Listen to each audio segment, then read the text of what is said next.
Hey, Yang Thoughts here, coming at you with another video. Well, this is probably a long-awaited update. It's been a couple weeks since school let out, and I've been taking a break.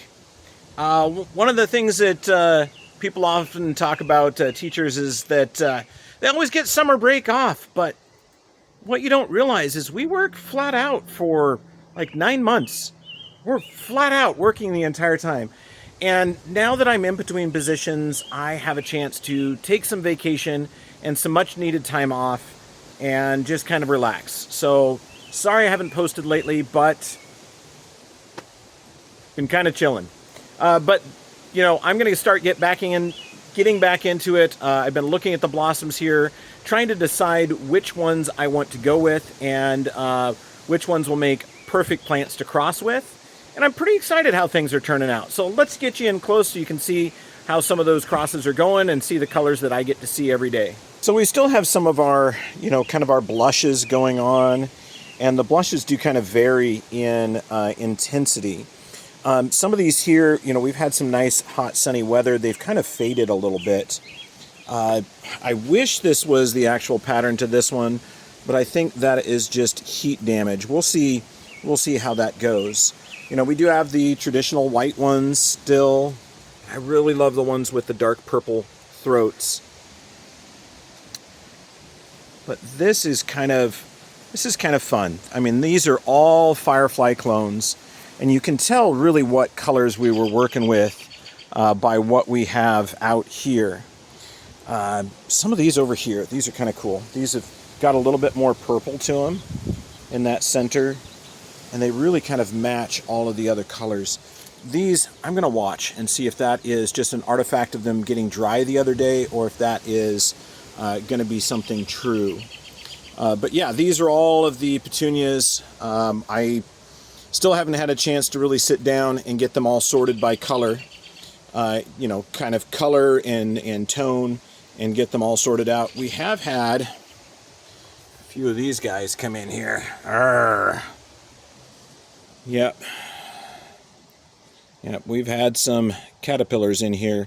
The other thing is, we've had some other little pests, other than the caterpillars, that have been making a work of my baskets. Oh, there's one right there. Yep. There's a budworm. These have been sprayed. I need to spray them again. But yeah, there's a budworm going to town there. Don't know where that guy went. He's there somewhere. Yeah. Let me show you the other pest that I've been working with. The other pest is here in North Idaho. We have cutter bees, and cutter bees love to take sections of blossoms and leaves and turn them into their nesting material. Up around the siding of my house, there's all sorts of little gaps, and that's where the cutter bees have decided to make their home. So they've really kind of been devastating. A lot of my plants around the yard have notches out of the leaves, or notches and holes out of the blossoms. But hey, they're a pollinator. That's what they do. If you watch one of my other videos it was from 2020. It was a lesson video I did for my students. Back then I was in Oregon and I raised mason bees. So a solitary bee, just like cutter bees, except instead of using plant material, they use mud to build their nesting. It's kind of dry here, so they use plant material.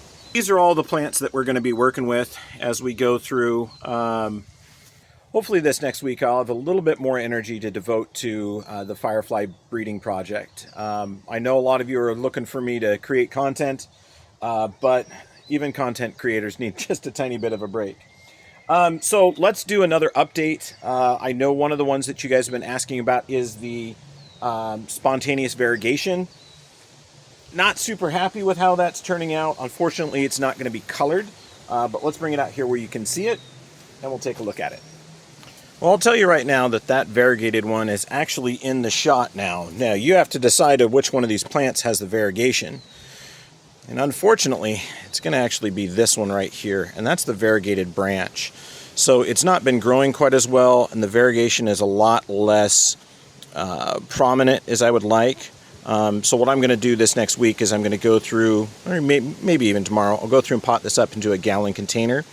And then I'm going to start trimming away some of this other plant material there so that I can force this variegated branch to grow more and kind of push that along.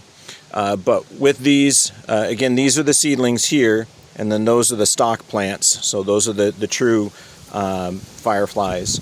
So what I'm going to do is I'm going to come in and basically try to force this branch to grow a little bit more. It unfortunately was just a plain white blossom. I was really hoping it was going to be something else, but plain white it is. But either way, we're going to go ahead and use it as a part of our experiments. Give you a little bit closer view on that. That's the variegated branch. It's there. It's just it was also kind of hidden back in my other plants. So I've got to work with that a little bit more. It's not super fantastic. It's not like the other one that I purchased earlier to use as breeding material for experiments. And this is a patented one. But hey, we've got to all start somewhere. So yeah, there's a little bit of an update there on the Firefly petunias, giving you a chance to kind of see how they're turning out. And yeah, they're all upright.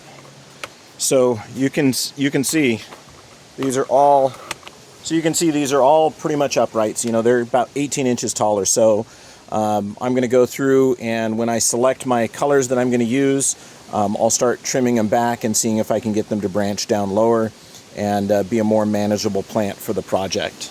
But overall, I'm pretty happy. You know, I've got some pretty vibrant colors there.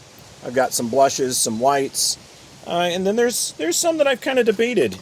You know, this one right here, though he's a little beaten up by a worm, this one actually has a little bit of hints of yellow. If I can find another one with yellow tones, I might cross-breed those together and see if we can bring out a yellow. In fact, that's got some more yellow tone to it right there. So there is an opportunity that I could use the yellow in both of those and see if I can concentrate it enough where we get a yellow color, just kind of adding something out of the blue there. But other than that, we're going to be dealing with pinks and purples and the hot pinks, and those will be our colors. And then, you know, the deep throat. The deep colored throat is still pretty common. But anyway, I hope you enjoyed a little bit of an update there. Again, sorry the content's been a little light lately. I have been exhausted taking care of a bunch of paperwork, kind of wrapping up things with my old school, and getting ready to figure out what next steps I'm going to take in life. And some of you have seen, I'm starting another channel too, so a little bit more on the manufacturing and machining part of my life. But there you go. There is an update on the Firefly Petunia breeding project, a little bit on the variegated one. It's not turning out as quite as I'd hoped, but at least the colors are just absolutely fantastic. I'm really happy with the broad selection of colors that we have. Anyway, I hope you enjoyed. I hope you learned something. Ag Teacher Thoughts out.